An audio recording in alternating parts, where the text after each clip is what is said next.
Assalamu alaikum anatomists and welcome to YMnotes. We are starting a new chapter in the upper limb section called upper limb joint.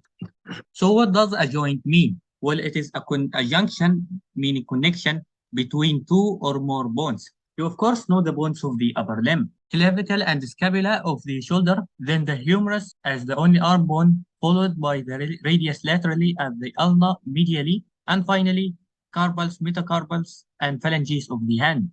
Anyway, according to the binding tissue, the joints are divided into three. Fibrous joints are joined by fibrous tissue and so doesn't allow movement, as you can see in the skull here. But the cartilaginous joint, as in the backbone, allows slight movement as the binding tissue is cartilage with fibers also.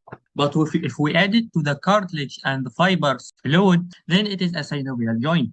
Things will be clear now because we will concentrate on the most important type, the synovial joint. Not just because all the upper limb joints are literally synovial, but because it allows very high degree of movement. It is joined by articular capsule, which basically equals the synovial membrane plus the fibrous capsule.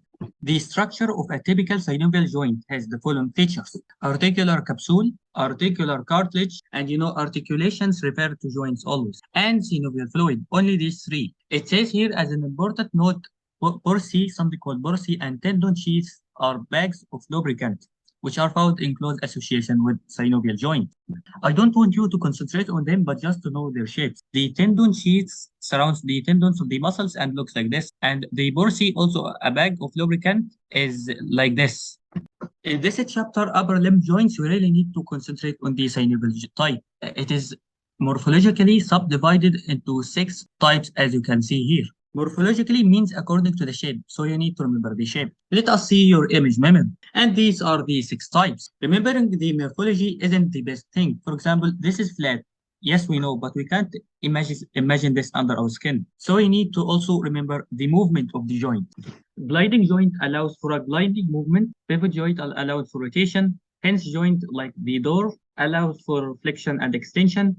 Ball and socket, you can imagine the ball here of the humerus and the socket of the glenoid cavity. So you need to remember the movement of it. The condyloid joint and the saddle joint can be confusing, I know, so you need just to remember them. Now time to the Arabic summary.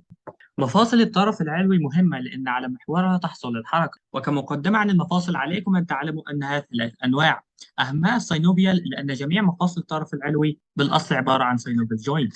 سينوفيا باللاتيني معناها egg yolk أو الصفار البيض، لذا هناك فلويد أو سائل داخل ذلك المفصل، والسينوفيال جوينت مقسم ل6 أنواع كما ترون على حسب الشكل، لذا عليكم حفظ أشكالهم، ولكن لا تستعجلوا، بإذن الله سيكون أوضح خلال الدرس. عليكم فقط تنزيل هذه الملاحظات وطباعتها من الوصف أو التعليقات تحت، ومتابعة باقي الفيديوهات على قناة YMnotes.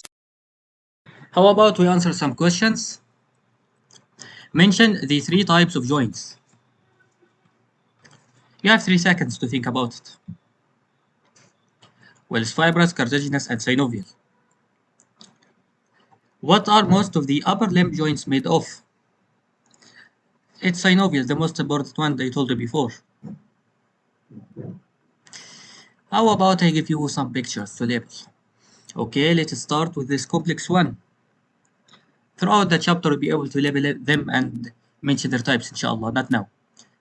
More simpler, this ball and socket, synovial joint as the shoulder joint. And another one, try to find it by yourself. Well, it is the elbow joint and its type is hinge joint. Our quote today says, إذ يوحي ربك للملائكة أني معكم فثبتوا الذين آمنوا سألقي في قلوب الذين كفروا الرعب فاضربوا فوق الأعناق واضربوا منهم كل بنان. And that's the translation.